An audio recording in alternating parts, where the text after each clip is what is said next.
आप सबको मेरा प्यार भरा राधे राधे। आज हम इस वीडियो में जानेंगे मार्गशीर्ष मास का 13वां अध्याय। वीडियो शुरू करने से पहले यदि अपने चैनल को सब्सक्राइब नहीं किया है तो चैनल को सब्सक्राइब कर बेल आइकन को जरूर दबा लीजिएगा ताकि आगे आने वाली वीडियो के नोटिफिकेशन आप तक टाइम पर पहुंचते रहे। आइए कथा श्रवणपान करते हैं। श्री भगवान ने कहा, सुनो हे पुत्र, मैं जागरण के स्वरूप का वर्णन करूंगा। इसे जानने मात्र से मैं कलयुग में सर्वदा सुलभ हो जाता हूँ। जागरण एकादशी के दिन 20 हैं। 6 विशेषताएं इस प्रकार हैं। पुराण यानी जलना, धूप, दीपक यानी प्रसाद, नैवेद्य, पुष्प, प्रसाद, सुगंध और द्रव्य, फलों का समर्पण, आस्था, दान, इंद्रियों पर नियंत्रण, सत्यवादिता, नींद का अभाव, उल्लास, मेरी पूजा, अद्भुत प्रदर्शन, उत्साह, पाप कर्मों से बचना, आलस्य आदि परिक्रमा, साष्टांग यानी भगवान के सामने निराजन का अनुष्ठान अत्यंत प्रसन्न मन से करना चाहिए। और हे अत्यधिक भाग्यशाली भक्त को भक्तिपूर्ण भजनों के साथ रोशनी लहराना हर 3 घंटे के बाद। जो मनुष्य इन 26 लक्षणों के साथ भक्तिपूर्ण जागरण करता है उसका पृथ्वी पर पुनर्जन्म नहीं होता है। जो धन खर्च करने में अधिक कंजूसी न करके श्रद्धापूर्वक ऐसा करता है, जो बड़ी श्रद्धा से जागरण का अनुष्ठान करता है, वह मुझ में लीन हो जाता है। जो लोग मुझसे संबंधित दिन यानी एकादशी में सोते हैं उन्हें कलयुग का सर्प डस लेता है। वे जागरण नहीं करते क्योंकि वे माया के फंदे से भ्रमित हैं। जो लोग कलयुग में जागरण किए बिना एकादशी व्रत का पालन करते हैं वे शोभा नहीं पाते हैं, इसमें कोई संदेह नहीं है। क्योंकि जो पापी मेरा जागरण नहीं करते उन्होंने मेरी छाती पर पांव रखकर मेरी दोनों आंखें निकाल ली हैं। यदि पुराणों का कोई व्याख्याकार नहीं है तो भक्त को संगीत और नृत्य कार्यक्रम का आयोजन करना चाहिए। हे देवों के स्वामी, यदि कोई व्याख्याता है तो उसे प्रारंभ में ही पुराण पढ़ना चाहिए। हे मेरे पुत्र, यदि मेरा जागरण किया जाए तो भक्त को 1000 अश्व यज्ञों और सैकड़ों वाजपेय यज्ञों का करोड़ गुना फल प्राप्त होता है। यदि मेरा जागरण किया जाता है तो भक्त अपने पिता, माता और पत्नी के परिवारों में पीढ़ियों का उद्धार करता है। हे सम्मान के दाता, यदि व्रत के दिन जब जागरण आरंभ हो तो उस समय कोई विघ्न आए तो मैं उस स्थान को साफ देकर उसे छोड़कर चला जाऊंगा। यदि कोई लोग मुझसे संबंधित दिन पर जागरण करते हैं तो वह दिन ओवरलैपिंग के बिना यानी किसी भी तिथि पर मैं खुशी से उनके बीच नृत्य करता हूँ। भक्त जितने दिन मेरी उपस्थिति में जागरण करता है उतने दिन वह मेरे निवास में 10,000 युग तक रहता है। एकादशी के दिन जागरण के बिना पितरों को गया पर चावल पिंड अर्पित करने अथवा उन्हें मोक्ष नहीं मिलता। यदि कोई मनुष्य जागरण करते समय पुष्पों से मेरी पूजा करता है तो उसे प्रत्येक पुष्प के बदले अश्व यज्ञ का फल प्राप्त होता है। हे पुत्र, यदि कोई मनुष्य रात्रि के समय मेरे जागरण में दीप दान करता है तो उसे प्रत्येक क्षण 10,000 गायों के दान का फल प्राप्त होता है।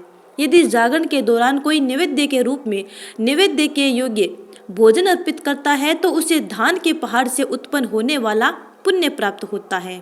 हे चतुर्मुखी, यदि कोई मनुष्य मेरे जागरण के समय अच्छी तरह पका हुआ अच्छे कपड़े पहने हुए भोजन और विभिन्न प्रकार के फल अर्पित करता है तो उसे 100 गायों को दान करने का फल प्राप्त होता है। यदि मेरा भक्त मेरे जागरण के दिन कपूर के साथ पान का बीड़ा भी देगा तो वह 7 महाद्वीपों वाली पृथ्वी का अधिपति बन जाएगा। हे देवों के देव, मेरे जागरण के दौरान जो व्यक्ति फूलों का मंडप बनाता है वह हवाई रथ पुष्पक पर मेरे संसार में क्रीड़ा करता है।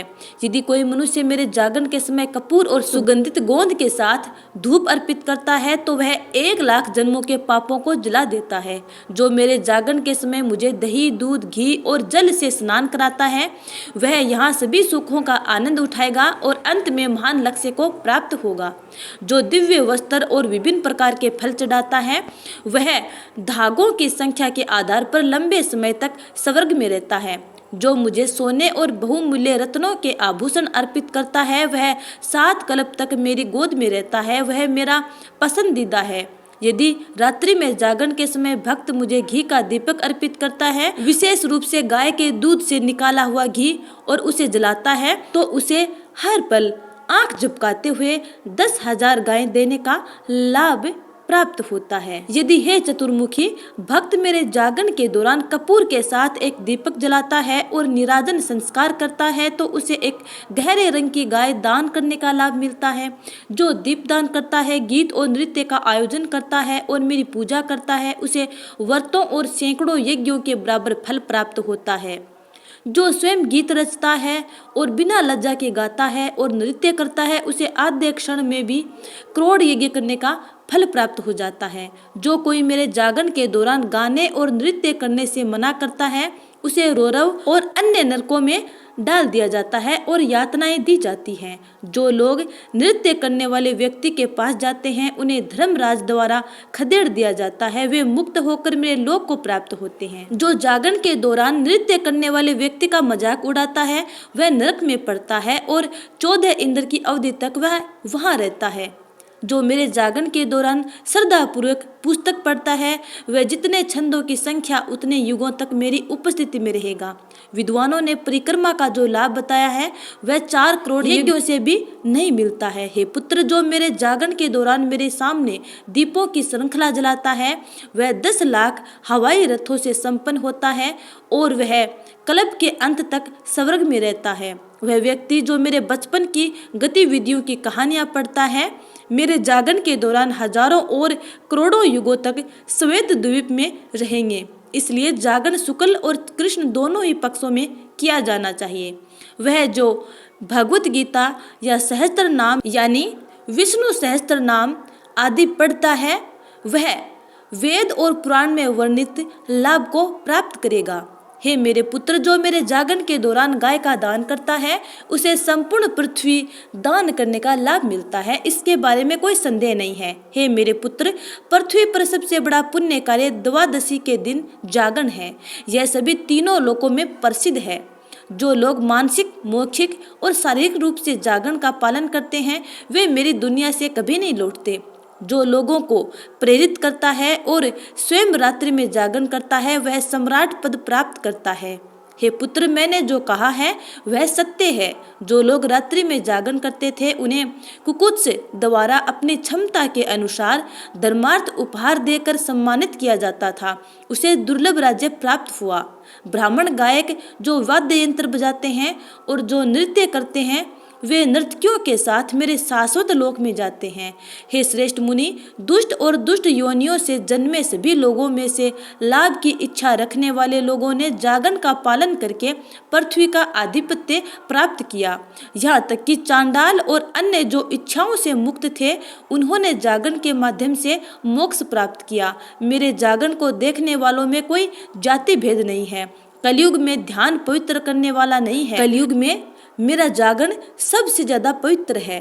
जब द्वादशी का दिन आता है तो जो लोग जागरण करते हैं, वे निसंदेह कलयुग में धन्य होते हैं। उन्होंने अपना कर्तव्य पूरा कर लिया है। इस मनुष्य लोक में किसी भी मनुष्य को द्वादशी के व्रत से विमुख नहीं होना चाहिए, अन्यथा उसके लिए अच्छा नहीं होता। यदि बहुत बेटे उत्पन्न हो तो क्या लाभ, ऐसे पुत्र का होना उत्तम है जो अच्छे गुणों से संपन्न हो और द्वादशी के दिन जागरण के माध्यम से सभी पितरों का उद्धार कर दे।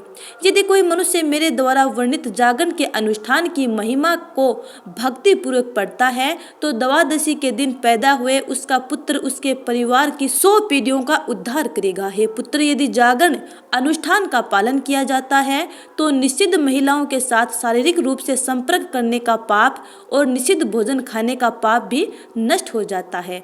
यदि द्वादशी के दिन रात में जागरण का अनुष्ठान किया जाता है तो अनजाने में किया गया पाप, जानबूझकर किया गया पाप, पिछले जन्म में अर्जित पाप और इस जन्म में अर्जित पाप, ये सभी नष्ट हो जाते हैं। उसके कार्य साकार हो जाते हैं। उसके द्वारा सोची गई हर चीज पूरी हो जाती है। द्वादशी के दिन केवल जागरण से ही मनुष्य को मोक्ष की प्राप्ति होती है। द्वादशी के माध्यम से जो लाभ प्राप्त होता है वह कुरुक्षेत्र या प्रयाग में रहने वाले लोगों को नहीं मिलता है। कलयुग में वहां रहने वाले पुरुषों में यह महानता नहीं होती। हे पुत्र, न तो हजारों घोड़ों की बलि से और न ही करोड़ों तीर्थों में डुबकी लगाने से वह लाभ मिलता है जो द्वादशी के दिन जागरण करने से प्राप्त होता है। जो द्वादशी के महात्म्य को पढ़ता है या श्रवण पान करता है, उसे शाश्वत स्थान की प्राप्ति होती है। वह सभी पापों से मुक्त और शुद्ध हो जाएगा। सभी दुष्ट ग्रह उसके प्रति सदैव दयालु हो जाते हैं। उसे अपने संतान को कभी वियोग नहीं होगा। द्वादशी इसका कारण है। जो सदैव मेरी महिमा में रुचि रखता है उसका कभी कोई अनर्थ नहीं होता। युद्ध में और राज परिवार में वह सदैव विजयी रहेगा। उसका मन सदैव पुण्य की ओर प्रवृत्त रहेगा। मेरे प्रति उसकी भक्ति अशुद्धियों से रहित होगी। द्वादशी की भक्ति के फल स्वरूप उस मनुष्य पर कोई भी पाप प्रभाव नहीं डालेगा।